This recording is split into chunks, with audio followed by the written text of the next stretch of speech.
الله السلام عليكم، تحية حب واحترام لكل شخص يتابع الفيديو. حلقة جديدة نبتديها بالصلاة على محمد وآل محمد. شوف شو نصور لكم اليوم. طبعا رمضان تعرفون الوضع يا برمضان شنو. زين فهسه نبدي. شوف شو طلع بدينا. هذا البلبل هنا يتردد. هاي اليوم فتحناها اليوم الصبح، بدا هنا يتردد.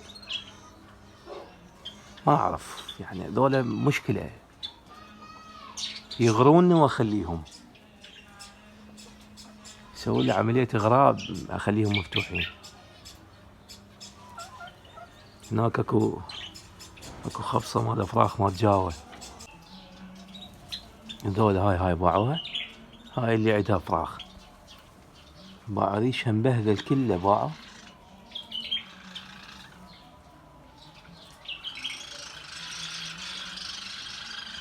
صاروا هواي ذولا راجلهم عزل، بس الافراخ بعدهم ما طالعين، خليه يفطمون ونحلقهم ونطلعهم بعد، حتى نطلع لنا وجبة من ذولا. جاوة كل ما يكثر تكثر مشاكله وياه. الحلو ما بيه مشاكل باعوا. هاي الجمال كله هنا باعوا. هذا الكنارة والاصوات. ايش قد تقدر تخلي خلي بالمحمية، لا يأذي الطيور البقية ولا يتعاركون بيناتهم.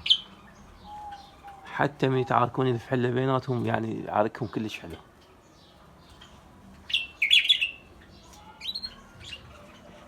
هذا فحل البوم يسمونه. الازعاج كله من نايجي باعوا. عشان باديات بالباب يطلعن راسن نطوعوها. هاي الحنطة يموتون عليها طبعا، خاصة اللي بعدها ما لاحقة او استوها لاحقة مثلا. وهذا حشيش يعتبر، بس انا اطيلهم. واولك هاي خليت الدجاجات جواك، هذولا جبتهم جوا لان مكانهم فوق جاي يرتبون بيه، وذولا معزولين هنا. وهذا السنبل جبت للسنجاب، السنجاب وطيور، مو بس لك باور. هسه نعطيهم من هنا، نعبر لهم من هنا.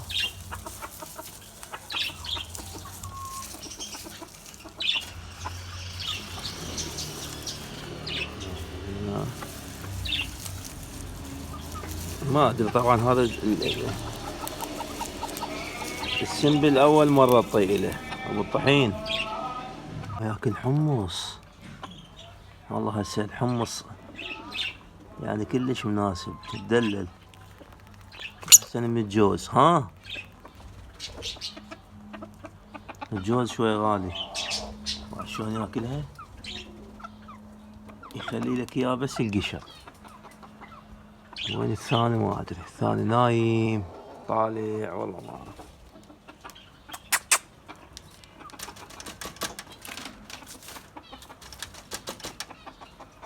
هذا هنا، شوف هذا مكانه، بس هو وين الثاني ما ادري. هسه بس واحد هذا يسويها وطالع له نايم. ما ننساكم. زين يلا هاي. هذا نعطيهم هذا ميهم هنا. طبعا هذا مكانهم هنا بعد ما مرتبه، اريد ارتب له مال مي يعني نظاميه او اعزلهم مكان واحد. هم طيور الحب كلهم بواحده من الخانات، خانات كبيره، بس ذول احسن. هنا هاي هم كبيره يعني، هاي تشيل 3 زواج، بس شنو انا مخلي بيها زوج واحد حتى يطيرون براحتهم. ايش فادتنا هاي الطبله؟ هذا سباكيتي ما اعرف شو يسمونه، وفلفل، وهذا مي، وهذا دخن. هاي فادتنا الطبله والله. كله دهن هذا باع، كله دهن هذا. ياكلون يعني ما يهمهم شي، يسحق اخضر يابس كله يسحق باع. هذول طلعناهم اليوم البلابل، فتحت لهم الباب لين جاي اسوي مالتهم راح اخلي له عشين بعد زياده.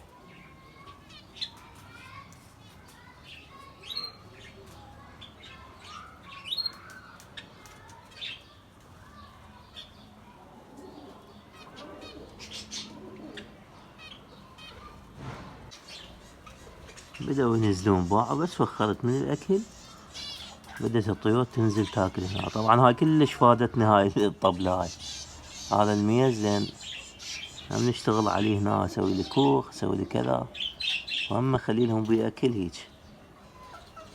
اذا كانت القاع يعني ماطرة الدنيا او هذا النابليون بعدنا ما لازمه والله. بس لازم ان شاء الله اصور لكم اياه وانا فتحه نطلقه لوجه الله هيك، لان هنا ما بي فايدة، كل فايدة ما بي. ولو هو هسه بالصيف يبدي باع لونه شلون يصير حلو، باع كلش يصير حلو لونه.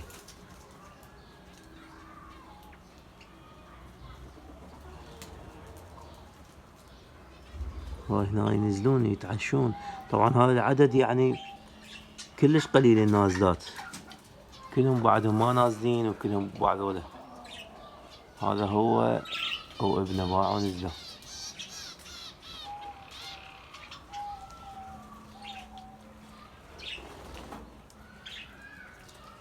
هذول المخاليف باعوا.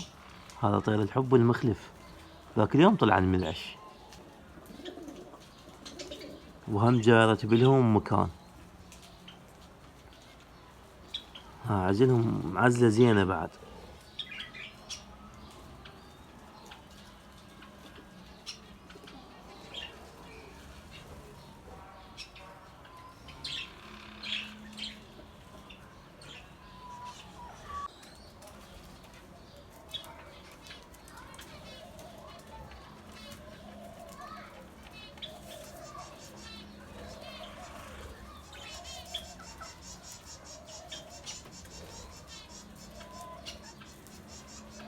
طلع ياكلها والله، يعني هو ياكل اللب اللي ببطنها، يعني هو الحنطة باع شلون يفلس فيها باع.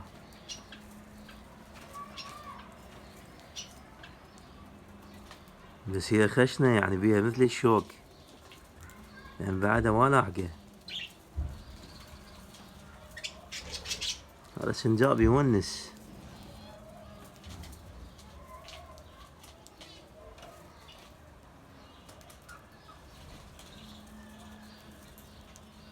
هذا موسم مال بوق وشغلات يعني، وذني لقطن. هاي البلاوي ذني ما خلى دودة ما صاته، ما خلى فراشة ما صاته. وين الثاني؟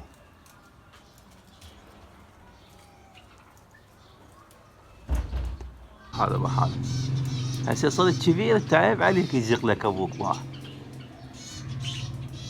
هذا بحاله. لا والله هاي امه.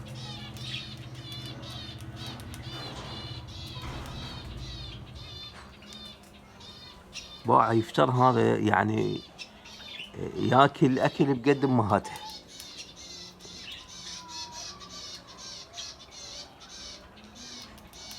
خوش طبع ذن بيهن هذا الزوج. باعوا بناتهن يصيرن مخاليف كبار ويجن ينامن بس بالليل. باع هسه هذا عنده فراخ، عندنا فراخ وذن شوف يزق البنات الصغار والبنات الكبار.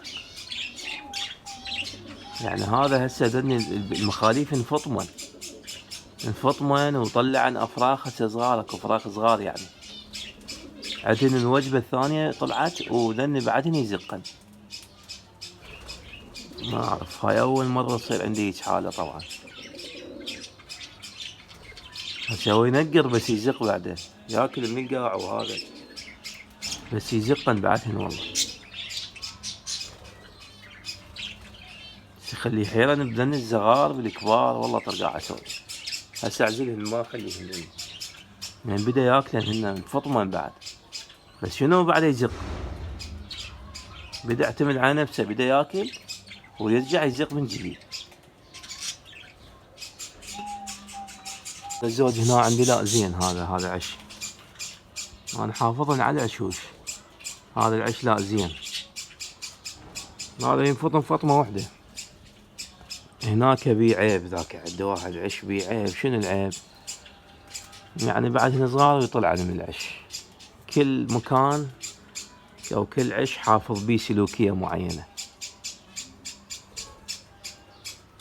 بعض الأخوة يقولون نقلم الأشجار خلي تبين الطيور. لا أخوان، ما نقلم،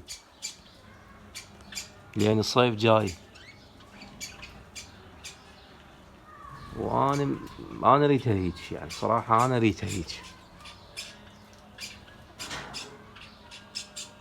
كل شخص، كل مربي وإلى طريقته بالتربية. هسه أنا طريقتي هيك، أخلي الطيور عدد قليل مناسب، مو قليلين، لا هواية، بس عددهم مناسب حسب مزاجي طبعا. وكثافة بالزراعة، كثافة بالنباتات. ممكن يجي شخص ثاني يسوي لك اياها هيمة، هاي شغلة حاط له شجرة هناك وشجرة هنا وماكو كثافة بالنباتات، وهذا مزاجه هو. هاي كل من وطريقته. بعد ممكن انت تشوف، انا كنت اتابع فيديوهات قبل لا اسوي المحمية، فيديوهات مال يعني اجانب وخلايجة، اشوف بعض الملاحظات على المحمية انا ما اسويها بالمحمية اللي عندي. فانت ممكن تشوف شغلة هنا ما عاجبتك هنا، هاي المحمية انت ما تسويها بالمحمية اللي انت راح تسويها، فماكو مشكلة باعه.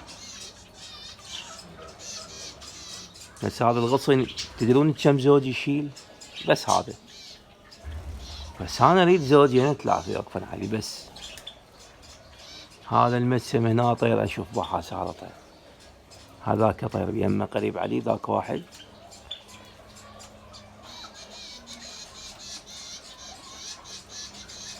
انا اللي ببالي هيك يعني، والحمد لله والشكر وصلنا لهاي المرحلة. فانت قاعد تشوف بعض السلبيات اللي انت تشوفها طبعا، وهذا رأيك، ورأيك يحترم طبعا. حاول من تسوي محمية لا تسوي هاي الشغلة اللي ما عاجبتك بهاي المحمية.